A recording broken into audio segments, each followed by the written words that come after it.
Graça e paz, seja muito bem-vindo ao Celebrando a Recuperação da Igreja Batista Ola Rio. Hoje o tema é o poder das palavras. Hoje eu quero falar muito a respeito do fato de você poder usar as palavras não apenas para descrever situações, não apenas para descrever circunstâncias, mas as palavras como uma forma de você não apenas descrever, mas como também trazer mudanças para determinadas circunstâncias e situações. Palavras que podem não apenas trazer mudanças para situações, como, sobretudo, trazer uma mudança, um impacto profundo na sua atitude interna com relação às circunstâncias e às situações que você atravessa nos dias de hoje. Deus te abençoe em nome de Jesus. Veja um vídeo a respeito do poder da palavra. Depois a gente continua a dialogar sobre o poder das palavras na vida de pessoas. Dr. Emoto has conducted another interesting experiment. He placed rice into 3 glass beakers and covered it with water. And then every day for a month, he said, "Thank you" to one beaker, "You're an idiot" to the second, and the third one he completely ignored.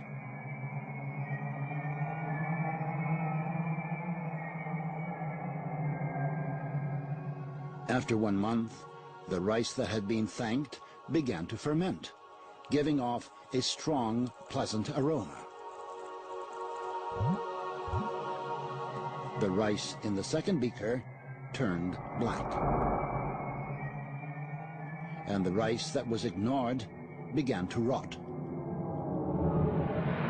Dr. Emoto thinks that this experiment provides an important lesson, especially with regard to how we treat children. We should take care of them, give them attention, and converse with them. Indifference does the greatest harm. Tell some dreamy story, but almost. Graça e paz, quero falar com você hoje sobre o poder das palavras. Você sabia que pessoas estão aonde elas estão em virtude daquilo que elas falam sobre si mesmo ou em decorrência do que falaram a respeito dela ou do que falam a respeito dela? Você pode acreditar ou não, mas você pode estar abençoando ou amaldiçoando a sua própria vida, ou você pode se sentir inseguro em decorrência daquilo que falaram para você, talvez no passado, ou daquilo que falam a seu respeito nos dias de hoje.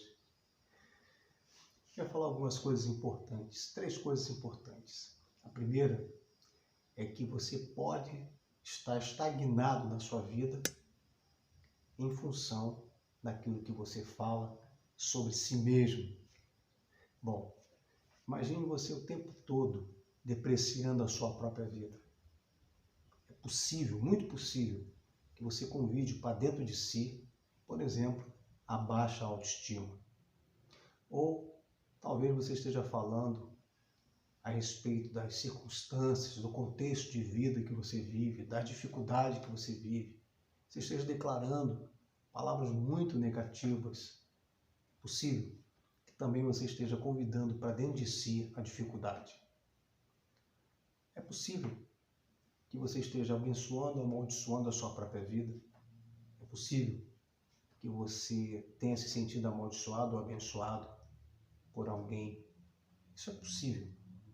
Você não pode sair por aí o tempo todo falando mal a seu próprio respeito e achar que nas próximas horas você pode se sentir a melhor pessoa do mundo.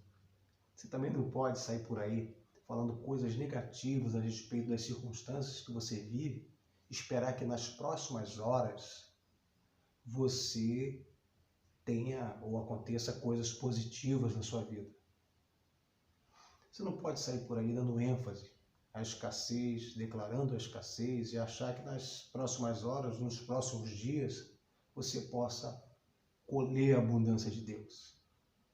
Até porque a Bíblia é muito clara, por exemplo, no livro de Provérbios, no capítulo 12, verso 14, quando diz que do fruto que sai da sua boca o homem se farta.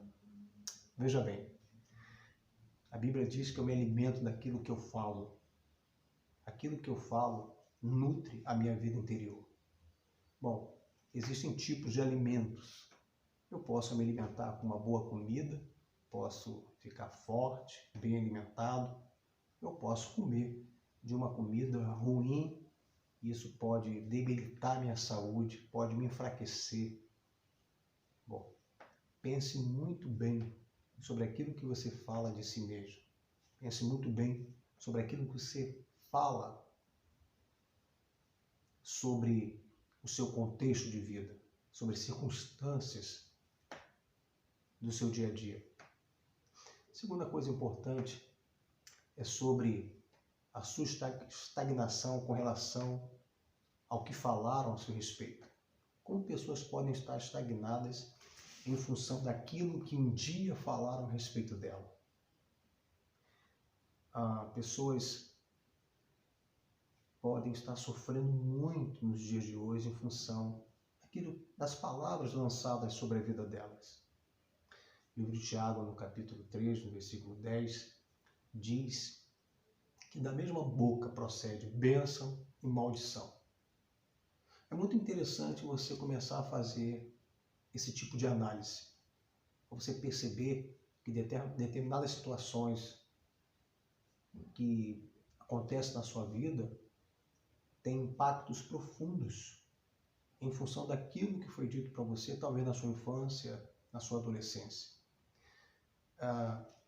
Existe um caso que uma vez me contaram a respeito de uma menina que a mãe falecera, então ela acabou sendo a dona de casa. O pai dela era um homem muito frustrado, angustiado. Ela tinha mais um irmão, então ela preparava as tarefas da casa. Uma delas era de preparar a comida e servir a comida. Certo dia, o pai frustrado, angustiado, estava na sala e ela serviu a comida ao pai. A comida estava insossa, não estava boa a comida. E o pai comeu aquela comida e disse para ela: você nunca será uma boa esposa. Você nunca será uma boa dona de casa. Com o tempo, aquela menina cresceu, encontrou um homem, amou esse homem também a amou, e eles casaram, construíram família. Num belo dia, ela foi servir o seu marido, e ele, um homem muito bom, amoroso, um homem temente a Deus, deu apenas a sua opinião a respeito da comida que estava comendo e disse: olha, faltou um pouquinho de sal. Aquela mulher, ela ouviu aquilo que o marido disse e ela ficou muito aborrecida com o seu marido. E aquilo fez com que surgisse outras discussões a respeito de outras coisas. Aquilo criou uma confusão enorme naquela relação e que eles ficaram aborrecidos um com o outro. Aquilo gerou muito problema entre o casal, em seu relacionamento. Bom, o que aconteceu com aquela mulher? Na verdade, quando o marido disse a ela que a comida estava faltava um pouquinho de sal, ela ouviu o que o seu pai disse há anos atrás a respeito dela. Ela ouviu o pai dizendo a ela: você nunca será uma boa esposa. Você nunca será uma dona de casa de excelência. Então, às vezes, o que é dito para nós na nossa infância, na nossa adolescência, geram repercussões profundas na nossa vida interior. É por isso que isso, às vezes, traz uma insegurança no dia a dia para cada um de nós. Por exemplo, pessoas dizem: nunca vou ter oportunidade. Outras dizem: eu nunca vou encontrar uma pessoa que me faça feliz, que eu ame, ela me ame, a gente constitua família. Às vezes as pessoas dizem: eu nunca vou sair dessa dívida, eu nunca vou me livrar desse vício, eu nunca vou me livrar dessa compulsão. Talvez toda essa insegurança, todas essas palavras de pessimismo, todas essas palavras negativas sejam decorrência daquilo que foi dito para elas no passado, ou daquilo que dizem até os dias de hoje. Quantas pessoas disseram que você não ia conquistar isso ou aquilo, que você não ia se livrar disto ou daquilo? E no passado, você já fez uma análise do que foi dito? Você já percebeu que determinadas circunstâncias, por mais que os contextos sejam diferentes, vejam bem, o contexto dessa menina era completamente diferente do contexto do passado. Aí encontrou um homem bom, um homem temente a Deus, um homem que amava, mas num contexto completamente diferente do contexto que ela vivia enquanto adolescente, com o pai frustrado, angustiado, que reclamava de tudo e que a comida era mais uma coisa que ele estava reclamando. Na verdade, ele reclamava a falta da sua esposa falecida.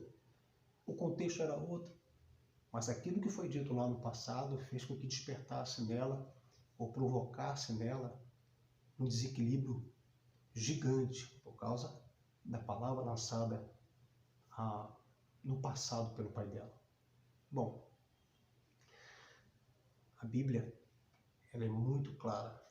Tiago, no capítulo 3, diz: da mesma boca procede bênção e maldição. Importante também pensar na terceira hipótese, que dependendo daquilo que você diz, daquilo que você fala, você pode se aproximar do seu potencial ou você pode se distanciar do seu potencial. Pense na hipótese de você não usar as palavras apenas para descrever uma situação, mas usar as palavras também para terem força para mudar não apenas uma situação, mas também para mudar uma atitude sua.